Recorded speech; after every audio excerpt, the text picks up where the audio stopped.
Hi, let's take it short, but I'm introducing the new Altra Timp Hiker. So, this is the shoe.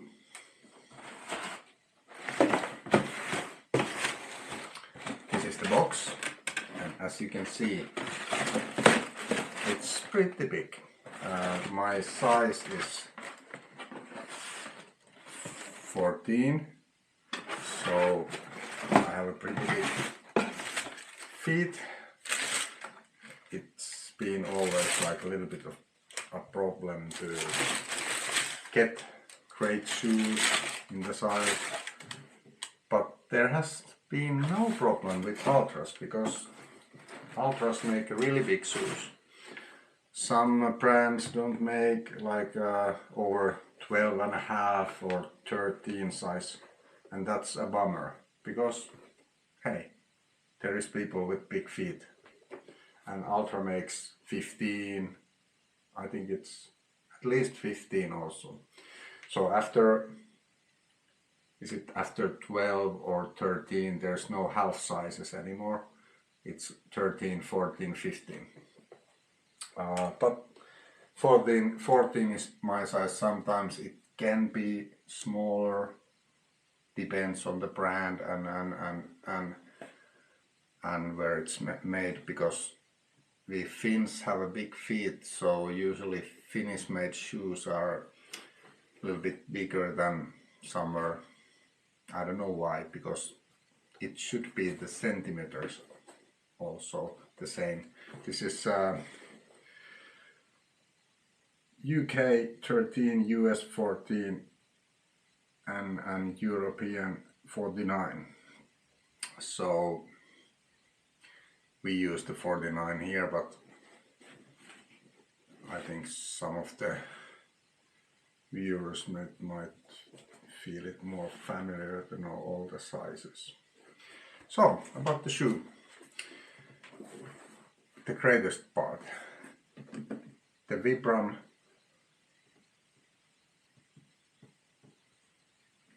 Vibram outsole.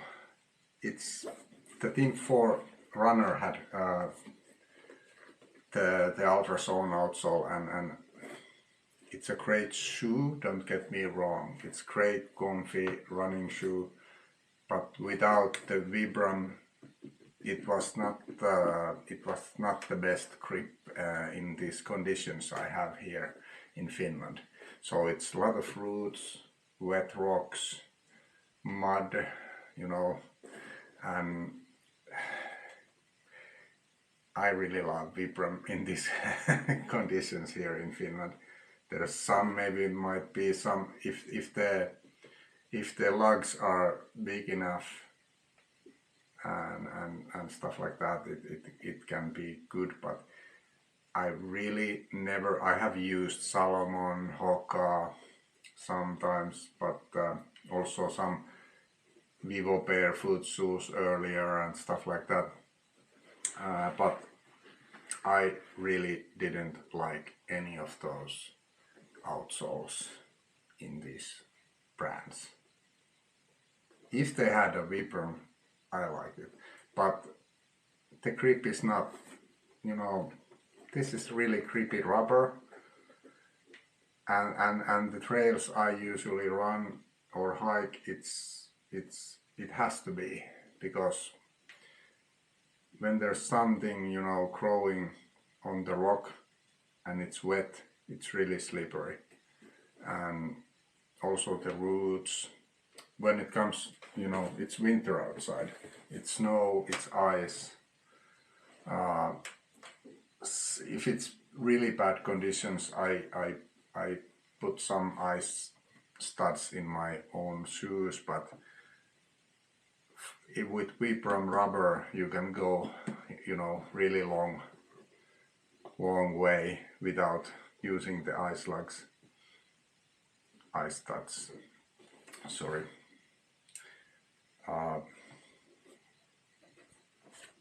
Well,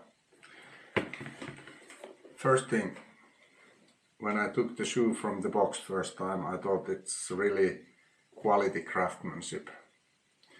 there's no mistakes in here. There's no glue marks anywhere. It looks like a really quality shoe.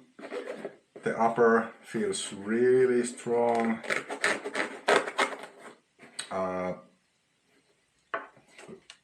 The laces, I don't know yet. Let's see.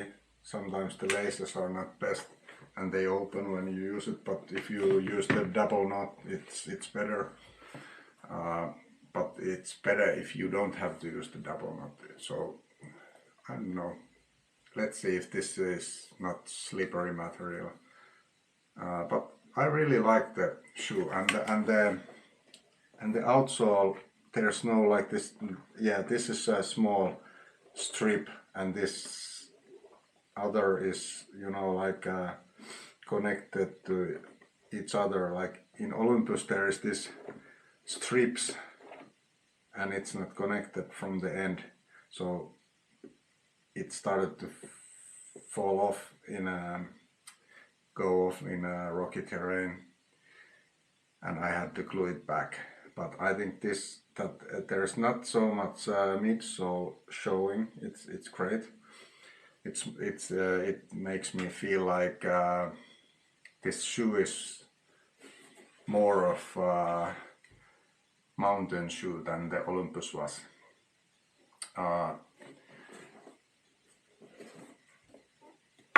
The heel area is not so wide as in Olympus, so I can use ice crampons with this easily. It's also really like more stiff and real hiking shoe, like from the heel area. Let's see, I think I have to use a little bit thicker sock because it's not so soft from here than Olympus. I don't know, maybe not, but let's see when I walk like a couple of hundred of kilometers with this shoe.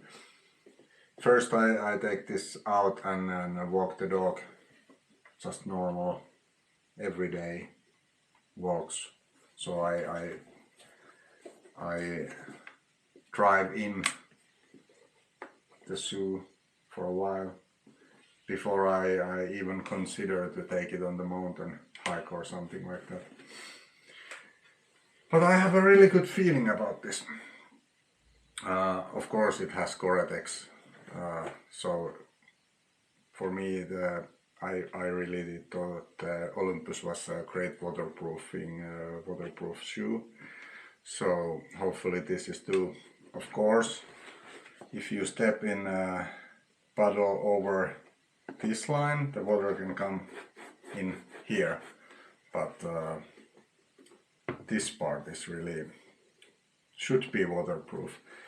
And I really didn't have any sweat problems with the Olympus. I have been using it everywhere, so I took the Olympus to Norway 2 times. I took the Olympus Hiker to Italy and Dolomites 2 times to the mountains. Sometimes it's really warm, sometimes it's cold, rainy, wet, and the shoe performed really well. So I have big hopes for the Timp. It's a lot of lighter shoe than the Olympus. The Olympus is really like big, and the midsole and the outsole is really wide. So there is this from this heel area, it's really wide to give you like a stability. But today I go out with this shoe, walk the dog on the ice. It's really icy out there. It's like crazy. I have to show you some videos of the conditions outside our apartment. So let's see how it handles the ice, and that's a good starting point. Then I go to trails, walk a little, And when the spring comes, we get to test it in forest trails, and then in June I go to Norway. So I really hope this is the shoe that comes with me. Also, I'm not, I really think I take a hiker more likely to Norway in June than a trail runner, because it can be really wet. And that if I go if I go peaking some mountains, the terrain is so super rocky. I really feel that I don't need this mid-length for stability. I have been using trail runners in every condition, so I don't need this length for stability. But I like when it gives some protection from the rocks. I had some occasions that I hit the ball of the ankle into some rocks, because it's super rocky, like in Norway and Lapland, like, whew, it's crazy. The mountain trails in Dolomites can be like highways compared to Lapland and Norway. So in super rocky conditions, when you slip and you hit the ball of the ankle, it hurts so much. So this gives a little bit of protection, if not for the stability, but protection for the pointy rocks or something like that. So I take the shoe out now. See you.